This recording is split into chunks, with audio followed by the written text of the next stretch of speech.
So thank you for having me. It's a bit of a change of track. So I'm Lizzie, I'm an OBGYN Education Fellow. I work at Barts Health. I'm based mostly at Whips Cross Hospital. And I'm just going to talk to you today about the project that I started, this education project called Think Met, which is our monthly educational themes. So just to set the scene, so Barts Health is one of the biggest trusts in England. We deliver 16,000 babies a year. Whips Cross Hospital itself delivers over 5,000 babies a year. In our obstetrics department, we've got 41 doctors, over 100 midwives. And I was employed in a role, the first time I had an OBGYN Education Fellow, and my task was to improve postgraduate education for our department in a year. No pressure. No pressure, yeah. So I sort of want to take back to, I don't know if I remember, the 2010 Temple report.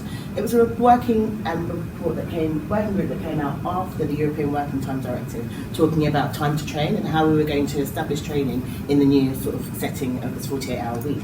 And basically they talk about making every moment count and kind of talking about how we should be thinking about training in all clinical settings, so using all opportunities, and also they specifically talk about the use of simulation in a safe way to try and accelerate training and trying to accelerate people's training opportunities.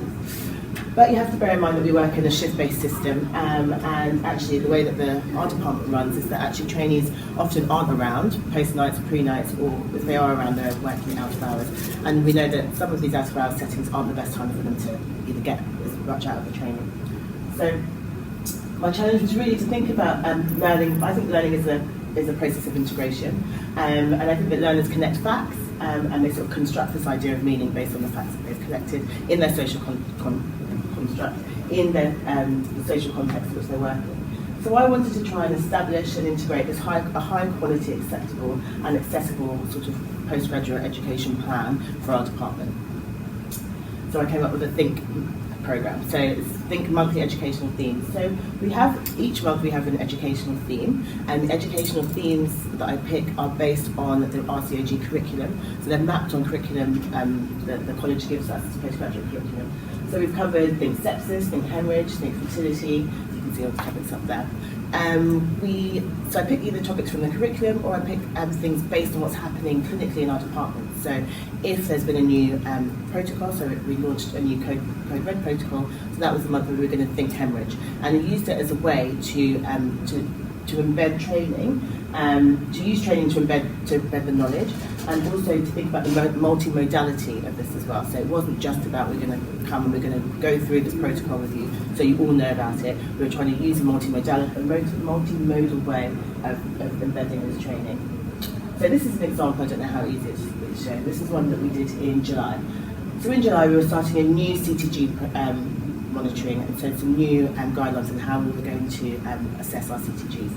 And so we made that month our Think Fetal Monitoring month, but we didn't want it just to be about CTGs, so we talked about lots of CTG training, but we talked about journal clubs around fetal monitoring, we did in-situ simulations around fetal monitoring, and we made them multidisciplinary. So this program is a multidisciplinary, it's multimodal, and it changes every month. So the theory, so because we've got junior doctors, myself and other junior doctors and midwives that are delivering the teaching, we've created a community of learners. We think that the thematic learning allows for integration of concepts, and also because it's multimodal, everyone's having different learning experiences. I think the multimodality also appeals to different learning styles, and we use simulation to help foster active experimentation and also to try and apply what we've learned in theory into our clinical practice. And we use in situ simulations to apply what we've learned potentially in the centres into the clinical environments which we work and pick up noted errors. So the application of theory to practice, in situ simulations and centred simulations. So we think about what we did for Think Intrapartum Care in April, and we did lots of in situ simulations and centred simulations around intrapartum care, and we should be able to, yeah. So looking more closely at the results from April, so the didactic sessions, so we were able to, 66.8% of doctors within our department were able to attend these sessions, and 46% were able to attend at least 2 sessions. These are the departmental teaching. In terms of feedback, I hope this comes up.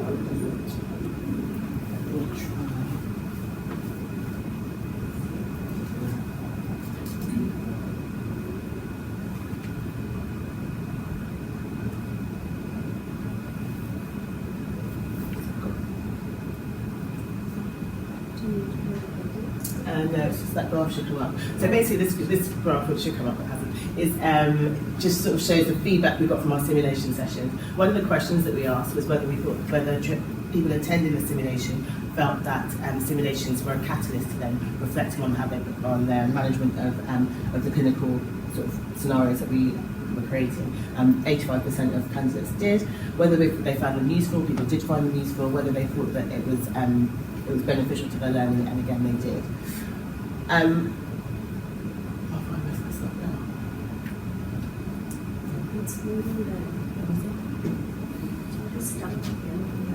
Sorry.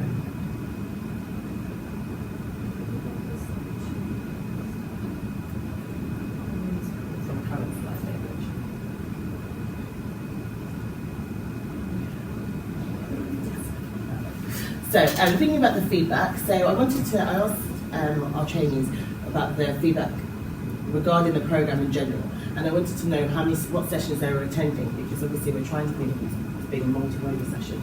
So, one trainee was unable to attend any of the sessions so far, and the session that was best attended was departmental teaching, but obviously in situ simulation and journal club were next attended. I think the in situ simulation is important because often we can't really carve out time for teaching, especially with visuals and gynae. So if we can actually run an in situ simulation and you kind of get on the job training, then people find that to be useful. So when we talked about which sessions they found most useful, departmental teaching, but I guess if that's people that are attending the sessions, then they would find that useful.